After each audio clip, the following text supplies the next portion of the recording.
ذرا سوچے حضرت قطب عالم شاہ رحمت اللہ علیہ کی خادمہ تھی، ہندوستان سے عربستان کے فقیر کو دیکھ لیا تو اسے کھانا کھلایا، وہیں سے آواز دیا قطب عالم شاہ کی خادمہ، بس پیٹ بھر گیا۔ اب حضرت قطب عالم شاہ رحمت اللہ علیہ اپنی خادمہ سے پوچھتے، میری خادمہ بتا تجھے یہ علم ملا کہاں سے؟ تو ہندوستان میں رہ کر کے عربستان کے فقیر کو دیکھ لیا، خانہ کعبہ کے فقیر کو دیکھ لیا، تجھے یہ علم ملا کہاں سے؟ تو حضرت قطب عالم شاہ کی خادمہ کہتی، حضور حضرت شاہ عالم جن کی مزار کہاں ہے؟ احمد آباد گومتی پور میں۔ حضرت شاہ عالم کے بچپن کا زمانہ تھا، حضرت شاہ عالم رحمت اللہ علیہ ان کے کرتے مبارک پر ان کے منہ سے کچھ رال ٹپکے ہوئے تھے، اور اس کرتے کو حضرت شاہ عالم نے کہا تھا، قطب عالم شاہ کی خادمہ یہ میرا کرتا دھل دو، تو میں نے اس کرتے کو دھولی ہوں، دھول کر کے پانی نچوڑ کر کے وہ پانی زمین پر گرنے نہیں دیا، اس پانی کو میں نے برتن میں رکھ لیا اور وہی پانی میں گھر جا کے پی لی، جیسے ہی میں نے اس پانی کو پیا ہے میری نگاہوں سے سارے پردے ہٹ گئے ہیں، میں ہندوستان میں رہ کر کے عربستان کو دیکھنے لگی۔ اللہ والوں کی شان بڑی نرالی ہوتی ہے، جو اللہ والوں سے محبت کر لیتا ہے اس کا مقام بہت بلند ہو جاتا ہے۔ تو اللہ والوں سے سب محبت کرتے، لیکن مطلب سے اللہ والوں سے محبت ہمیشہ۔ آج لوگ اپنے پیر سے محبت نہیں کرتے یار، پیر، اور یاد رکھو بغیر پیر کے کوئی منزل مقصود تک نہیں پہنچ سکتا، اس کو یاد رکھیں۔ بزرگوں کو بزرگی ملی تو ان کے پیر نے انہیں ہدایت دی، اس طریقے پر عمل کیے، اور اتنی ہی محبت اپنے پیر سے کیے، اور جتنی محبت کرتے گئے اتنا ہی مقام اللہ ان کے مرتبے کو بلند کرتا چلا گیا۔ صرف نمازی بن جانے سے کوئی مطلب نہیں ہے، صرف نمازی تو بہت سے لوگ بنتے، ساتھ میں رہبر بھی ہونا چاہیے۔ جب تک رہبر کی رہبری نہیں ہوگی تب تک آدمی کامیاب نہیں ہو سکتا۔ بہت بڑا عالم ہو جائے اس وقت تک وہ عالم کامیاب نہیں ہوگا جب تک اس پر بزرگوں کی نگاہ کرم نہیں ہوگی، جب تک اس پر اللہ والوں کا کرم نہیں ہوگا، اللہ والوں کی نگاہ رحمت نہیں ہوگی، جب تک وہ کامیاب ہو نہیں سکتا ہے۔ اگر کامیاب ہونا ہو تو اللہ والوں سے سچی محبت کرو، اللہ والوں سے سچا پیار کرو۔ صرف نماز پڑھنے سے آدمی کامیاب نہیں ہو سکتا۔ کوئی بتا دے نماز پڑھنے، صرف نماز پڑھنے سے کامیاب ہوا ہو؟ نہیں ہو سکتا۔ نماز کے ساتھ ساتھ جہاں حقوق اللہ ہے وہیں حقوق العباد بھی ہے۔ اللہ نماز کو تو معاف کر سکتا ہے، اس کی مرضی چاہے تو معاف کر دے، لیکن اگر حقوق العباد میں گڑبڑی کی ہو وہ کبھی معاف نہیں ہوگا جب تک بندہ معاف نہیں کرے۔ اس کو یاد رکھے، سب کوئی اس پر توجہ دے۔ آپ اللہ والوں کی بارگاہ میں بیٹھے، آپ ایک بزرگ کی بارگاہ میں بیٹھے ہیں، اگر انہیں آپ مانتے ہیں تو آپ اس کو ضرور سمجھیں، سوچیں کہ جب تک ہم بزرگوں کا دامن نہیں پکڑیں گے تب تک ہم کامیاب نہیں ہو سکیں گے۔ اس کو جان لیں، اللہ قرآن میں فرماتا ہے، یا ایھا الذین آمنوا، اے ایمان والوں۔ سب سے پہلے ہمیں ایمان والا بننے کی ضرورت ہے۔ ہم ایمان والے بن جائیں گے تب ہماری نماز قبول ہوگی۔ پہلے ہم کو ایمان والا بننا ہے۔ اب جو ایمان والا بن جائے گا تو کسی کی برائی نہیں دیکھے گا، جو ایمان والا بن جائے گا وہ کسی کی غیبت نہیں کرے گا، جو ایمان والا بن جائے گا وہ کسی کی چغلخوری نہیں کرے گا. جو ایمان والا بن جائے گا وہ کبھی کا دل کسی کا دل نہیں توڑے گا. جو ایمان والا بن جائے گا تو سمجھ لو اس کے سامنے چور بھی آئے گا تو وہ اسے بھی اچھا سمجھے گا. واہ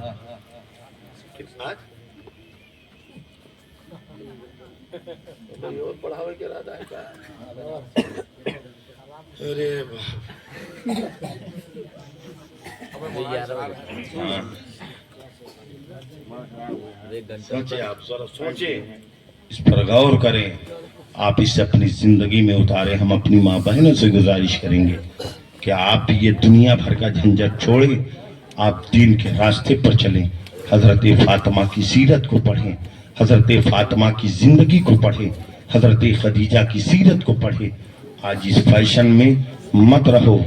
کب کس کی روح نکل جائے کوئی بتا نہیں سکتا ہے. کب کون دنیا سے چلا جائے کوئی بتا نہیں سکتا ہے. جب تک زندہ ہو توبہ کا دروازہ کھلا ہوا ہے. اپنے گناہوں سے توبہ کرتے رہو.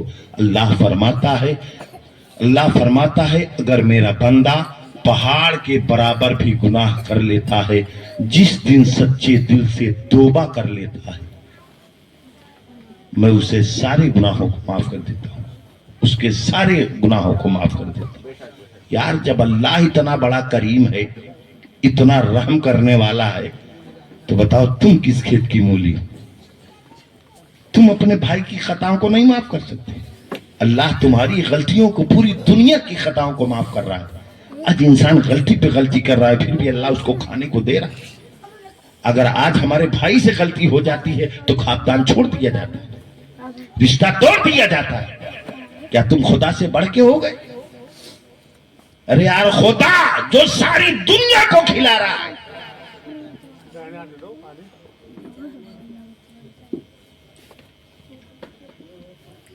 تو آپ سوچیں. آپ تو ہم خدا کی بندگی کریں, خدا کی عبادت کریں. دنیا بھی کمائے, دنیا کمانے پر پابندی نہیں ہے. خوب کمائیں, خوب پیسہ کمائیں, زمین بنائیں, دکان بنائیں, مکان بنائیں, سب کچھ بنائیں. لیکن ایک بات یاد رہیں, آپ دیندار بھی بن کے رہیں, نبی کا غلام بن کے رہیں, بزرگوں سے محبت کریں, کربلا والوں سے پیار کریں, کربلا والوں سے محبت کریں, غوث اعظم سے پیار کریں, خواجہ غریب نواز سے پیار کریں, ہم سارے بزرگوں سے پیار کریں. اور سب سے پیار کرنے کے ساتھ ساتھ اپنے ماں باپ کو بھی خوش رکھیں. ماں باپ کو خوش رکھے. بیٹے کی جنت ماں باپ ہے, بیٹے کی جنت ماں باپ ہے, بیوی کی جنت اس کا شوہر ہے. لیکن آج کل عورتیں صرف اپنی جنت تلاش رہی ہیں, اپنی شوہر کی جنت کی پرواہ نہیں ہے. ان کو صرف اپنی جنت کی پرواہ ہے, اپنے شوہر کی جنت کی پرواہ نہیں ہے. دنیا میں تو شوہر سے بڑی محبت تھی. اگر تمہارے شوہر کو جہنم میں ڈالا جائے گا تو کیا تم دیکھ لو گی؟ سوچو, شوہر کی جنت اس کے ماں باپ اور عورت کی جنت اس کا شوہر. آج عورتیں اپنے شوہروں سے دھوکہ کر رہی, آج عورتیں اپنے شوہروں سے بے وفائی کر رہی, آج عورتیں اپنے شوہروں سے جھوٹ بول رہی, آج عورتیں اپنے شوہروں سے چوریاں کر رہی. تو بتاؤ ان کی جنت, اگر شوہر راضی ہوگا تبھی تو تم جنت میں جاؤ گی. اگر شوہر راضی نہیں ہے تو کسی قیمت میں جنت میں جا نہیں سکتے. ماحول کیا ہے, بڑا برعکس ہے. شادی ہوئی, ماں باپ کو الگ کرو, ماں باپ کو دور کرو. لیکن یہ نہیں جانتے ماں باپ اگر الگ ہو گئے پھر جنت بھی تم سے الگ ہو جائے گی. اس کو جان لیں, اگر ماں باپ دور ہو گئے تو جنت سے بھی دور ہو جاؤ گے. اگر ماں باپ راضی ہیں تو سمجھ لو جنت کے قریب ہے. ماں باپ خوش ہے تو ہر عبادت قبول ہوگی. ہم نے دیکھا ہے یہیں پہ اسی گاؤں میں کتنے ماں باپ ایسے تھے جو تڑپ تڑپ کر کے مر گئے, بیٹا دیکھنے تک نہیں گیا. اگر وہی درد اپنی بیوی کو ہوا ہوتا, وہی درد اپنے بیٹے کو ہوا ہوتا, وہی درد اپنے خاندان والوں کو ہوا ہوتا تو بڑی تکلیف، اپنے بچوں کو ہوا ہوتا تو بڑا درد ہوتا. ماں تڑپ تڑپ کے مر گئی، ماں تڑپ تڑپ کر کے رہ گئی، باپ تڑپ کر کے رہ گیا، لیکن بیٹا اپنے ماں باپ کو سکھ نہ دے سکا، اپنے ماں باپ کو خوش نہ کر سکا.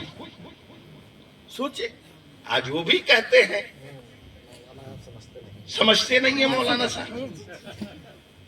سوچ اے یار بیٹے کا کردار باپ سے پتا چلتا ہے، بیٹے کا کردار باپ سے پتا چلتا ہے. اگر بیٹے میں فطرت بازی ہو تو سمجھ لینا کہ اس کے باپ میں بہت بڑی فطرت ہوگی، تب اس کے اندر یہ فطرت آئی.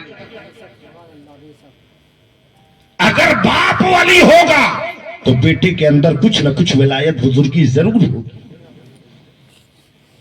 تو آپ بیٹا اگر نالائق ہو تو سمجھ جانا کہ ابا گڑبڑ رہے. ہاں ضروری ہے. ماں باپ کے اثرات آقا فرماتے ماں باپ کے اثرات بچوں میں ضرور پائے جاتے. ماں باپ کے اثرات بچوں میں ضرور پائے جاتے، چاہے اچھائی کی ہو چاہے برائی کی ہو، کچھ نہ کچھ اچھائی ضرور ہوگی اور کچھ نہ کچھ برائی ضرور ہوگی. باپ بہت بڑا دیندار ہو جائے، اگر زندگی بھر کا چور ہے تو بیٹوا کتنا بڑا نمازی ہو جائے، ایک آنکھ نہ ایک آنکھ ہاتھ کہیں مار ہی دے گا. آؤ بتاؤ حضرت مخدوم حضرت محمود غزنوی ہے، ان سے آپ سنیں ذرا. حضرت محمود غزنوی بہت بڑے بادشاہ گزرے ہیں. انہوں نے ایک مرتبہ سب کو اکٹھا کیا، کہا لوگو بتاؤ کون ایسا آدمی ہے یہاں جو مجھے خضر علیہ السلام سے ملاقات کروا دے. ایک غریب آدمی کھڑا ہوا، کہا بادشاہ میں ملاقات کروا سکتا ہوں، میں ملاقات کروا سکتا ہوں. کہا کیا کرنا پڑے گا؟ کہا اس کے لیے 6 مہینے لگیں گے ملاقات کروانے میں، عمل کرنا پڑے گا تب ملاقات ہوگی. کہا پھر؟ کہا 6 مہینے تک ہمارے بچوں کو پڑھانا لکھانا کھلانا پلانا آپ کی ذمہ داری ہے. کہا ٹھیک ہے. سلطان محمود غزنوی 6 مہینے تک اس غریب کے بچے کو کھلایا پلایا پڑھایا لکھایا. 6 مہینے کے بعد پھر اسے غریب کو بلایا، کہا بتاؤ 6 مہینے ہو گئے ابھی تک تم نے مجھے خضر علیہ السلام سے ملاقات نہیں کروایا. کہا حضور عمل گڑبڑ ہو گیا تھا، 6 مہینے اور لگیں گے. کہا ٹھیک. پھر 6 مہینے تک بچوں کو پڑھانا لکھانا کھلانا پلانا. 1 سال گزرا.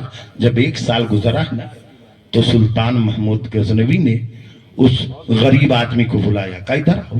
کہا 1 سال ہو گئے ابھی تک تم نے مجھے خضر علیہ السلام سے ملاقات نہیں کروایا. کہا حضور میں خود ہی ملاقات نہیں کیا ہوں تو آپ کو کہاں سے کرواؤں. کہا اس سے جھوٹ کیوں بولا؟ کہا حضور میں بہت غریب آدمی تھا، میرے بچے کئی دنوں سے بھوکے تھے، میں نے سوچا کہ بادشاہ سے جھوٹ بول دوں، کم سے کم 1 سال تک میرے بچے صحیح سلامت کھانا تو کھا لیں. حضور میں نے اسی وجہ سے جھوٹ بولا ہے. اتنے میں سلطان محمود غزنوی نے اپنے ایک وزیر کو بلایا، کہا میرے وزیر بتاؤ. کہا کیا بات ہے؟ کہا اس آدمی نے میرے ساتھ دھوکہ کیا ہے، بتاؤ اس کے ساتھ کیا سلوک کرنا چاہیے. تو وزیر نے کہا بادشاہ اس کی گردنیں مار دینی چاہیے، اس کی گردن مار دو، اس کو قتل کر دو. تو اس مجمع میں ایک بزرگ بیٹھے تھے، بڑے حسین و جمیل بزرگ تھے. وہ کھڑے ہو گئے، کہا ایک دم صحیح فیصلہ، گردن مار دو. تو سلطان محمود غزنوی نے دوسرے وزیر کو بلایا، کہا بتاؤ اس آدمی نے میرے ساتھ دھوکہ کیا، اس کے ساتھ کیا سلوک کرنا چاہیے. تو دوسرے نے کہا بادشاہ اس کی گردن نہ ماری جائے. کہا تب؟ کہا اس کو کتوں کے حوالے کر دیا جائے.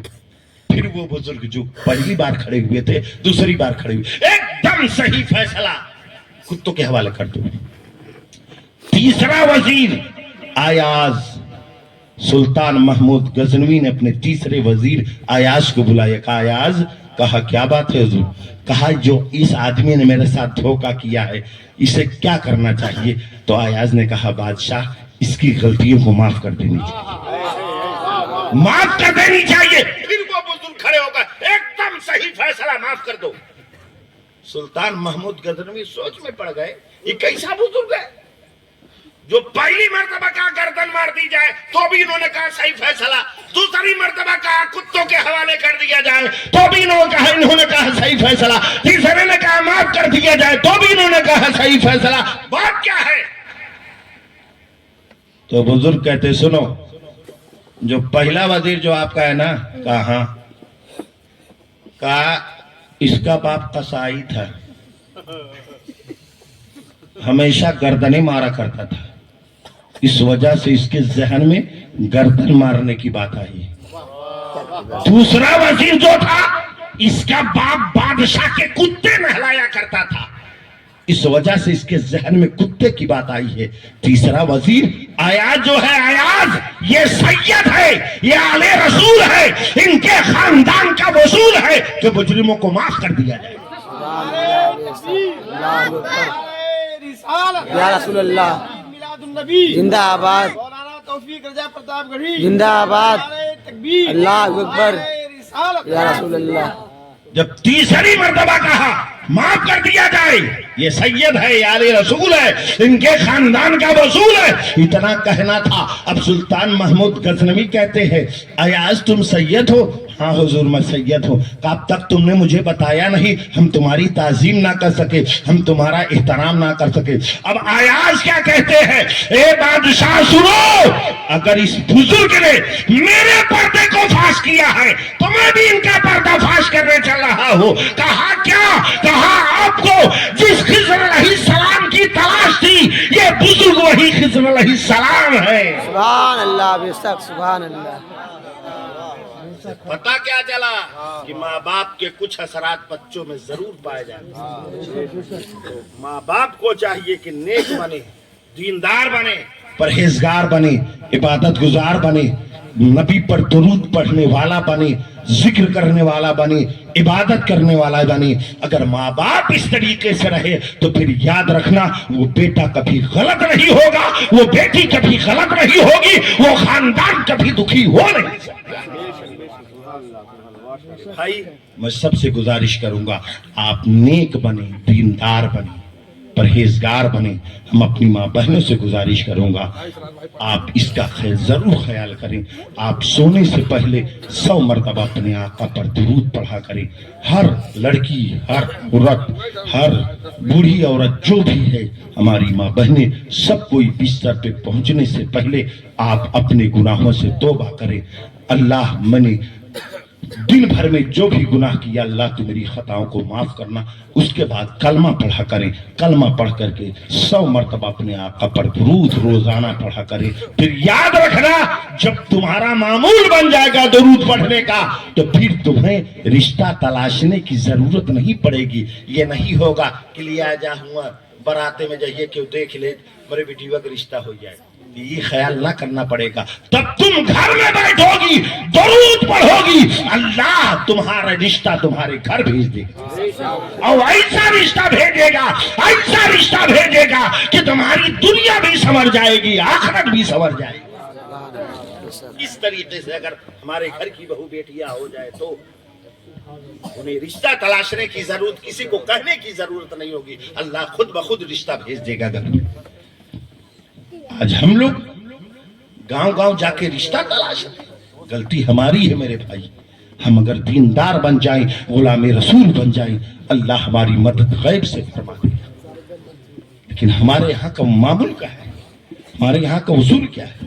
بستر پہ پڑی تو بڑکی موبائل چالو کر دیا، 12 بجے 1 بجے رات تک۔ سوچیا وہ مرحوم موبائل اچھا تھا، چھٹکا والا، نہ کچھ دیکھا کے رہا نہ کچھ سنے کے رہا، بیچارہ مرحوم ہو گیا ہے۔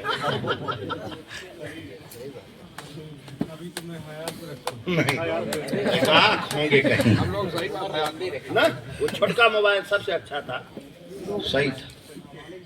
نابالغ بھی تھا.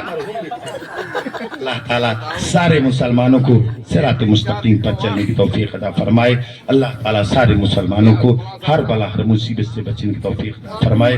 ہمارے بولنے میں اگر کوئی خطائیں کوئی لغزشیں ہوئی ہو ہم اللہ کی بارگاہ میں توبہ کرتے ہیں. استغفر اللہ ربی من کل ذنب واتوب الیہ. اشہد ان لا الہ الا اللہ واشہد ان محمدا عبدہ ورسولہ. وآخر الدعوانا ان الحمد للہ رب العالمین. السلام علیکم.